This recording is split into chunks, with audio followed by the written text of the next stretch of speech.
challenges that you see in the present atmosphere, as we discussed in the summit also, that are facing the government and the cyber security? Sure. Um, so I head an organization called Naesys Dimension. We are pretty much 100% government-facing organization. Government-facing means all our revenues generally come from government sector only. So that means that gives us a huge leverage to understand the government processes and their way of working. Naesys has four distinctive areas to work on actually. E-governance being one of the largest, which contributes to majority of our revenues. Then the second largest revenue contributor is the digital security. We have a division called security division, which has two distinctive areas. One is the digital security, and second is the public safety. So public security and safety. So today the forum, so I'll talk about much on the digital security initiatives that we have taken. Naesys perhaps is one of the best organization when it comes to the high end security solutions, implementations when it comes to why I'm saying that, because I think one of the largest security implementation SOC done in India, or India has ever seen is UID, and I take pride to say that Naesys is the one who's implemented actually the UID SIM. That's one area. Second, public safety also, we are pretty much part of the Government of India Smart City initiatives. So you will see us almost everywhere, when it comes to smart city, kind of projects. Yeah.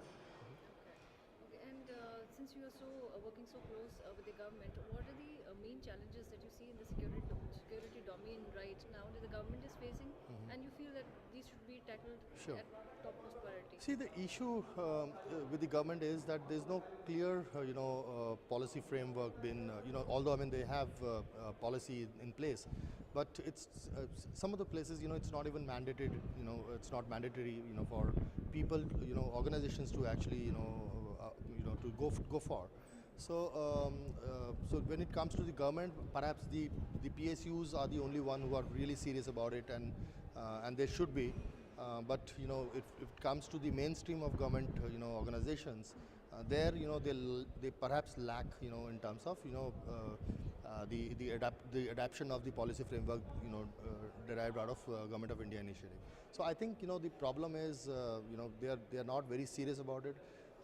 In terms of because they don't own the infrastructure. If you see the government today, they hardly any organization which own the I'm talking about the ministries and the mainstream own the infrastructure. The infrastructure is maintained by NIC. So they are not pretty much bothered about the fact that what security and the concerns and so on and so forth. So I think It is the NIC which needs to kind of absolutely, get its absolutely, together. absolutely. So if you see the security implementations, large security implementations done in India is only in the PSUs or in the defense area, defense sectors. Not much in the ministry side, and not much in the there are clear examples of we heard it today from the National Cyber Security Standard DG. There are attempts, on various, intellectual properties, domain within the Government of India, organizations. So I think yes, it's high time that the policy should be should be put in front. It should be made mandatory, for government organizations to actually adopt to. So when you talked about smart city and you will be working in tandem with the government for smart cities, what is your role going to be, and where will Sure. we see you? So our strength lies in couple of areas. One of the area of smart city is the citizen services. So we're very strong on the citizen services side.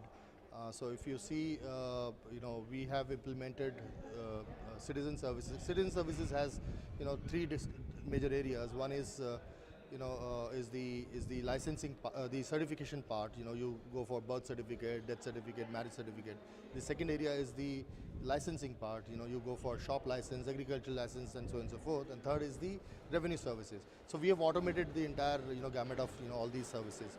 That's one side. Second side is the area where we have our own control and command centers, wherein we can actually plug in all the applications, all the databases, all the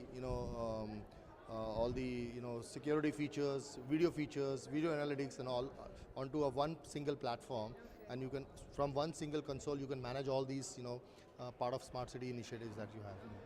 Yeah. And you also mentioned about your association with the UID. Yes. So What you, has yeah. been your experience? And Sure. Yeah. So UID is perhaps the largest, database, and then your data, my data, everybody's data is there, and we all know that the future passwords are going to be your fingers and eyes, and it's all there. It's all there in their database. So that means if the proper security measures are not taken, then the hackers would have access to your data, my data, and perhaps do transactions on our behalf. So what we have done is we've created a we've implemented SA, security analytics out there, which creates a kind of a wall outside the infrastructure, and prevent any kind of a hacking to be done on top of this data. It creates a complete over the period of time, it creates a complete behavioral pattern of the entire infrastructure of UID. Anything happening beyond this behavior will be actually neglected, and will be stopped and prevented. Yeah. so have there been any kind of, what are the kind of known attacks on this cyber breaches for this? There are many, Since this is very I'm sensitive not. and There are many attempts actually. Specifically, if you ask me, during the Independence Day time, during the Republic Day time, okay. there are a lot of attacks come actually on these infrastructure. Why particularly these 2 days?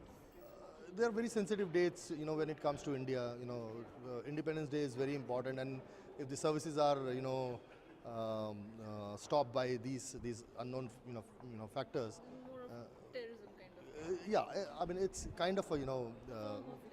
and we, end of the day, we all know that the next wars, is going to be cyber wars. It's not going to be, with the bombs and tanks and, so yeah. So UID we are very proud of actually.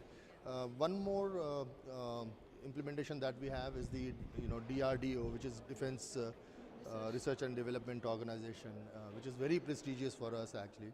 So we are doing the same SA lab for them in DRDO. Is there a particular project that you're associated Yeah, with? yeah, that's right. Yeah, so we grabbed that project recently, and it's underway Where right is now. it? What is the It's a DRDO implementation, so I may not be able to comment much on that. Yeah, Yeah, okay. yeah. Right. Anything else that you would like to add? What is your goal going to be in the next? What is your Sure. So I think, as I said, there are four distinctive areas that we have. Of course, e-governance is going to be our main forte. Digital security, or the security for that matter, whether digital security or the public security or asset security, is going to be our main focus area. And I think it's just the beginning. It's just the beginning in the government area. As I said, we deal only in government sector, so government is pretty nascent at this point in time, and investments are coming now. Government is now getting more and more active. they're waking up to the so reality that yeah, they need to really. correct, absolutely. Right. Yeah. Thank you so much. Thanks.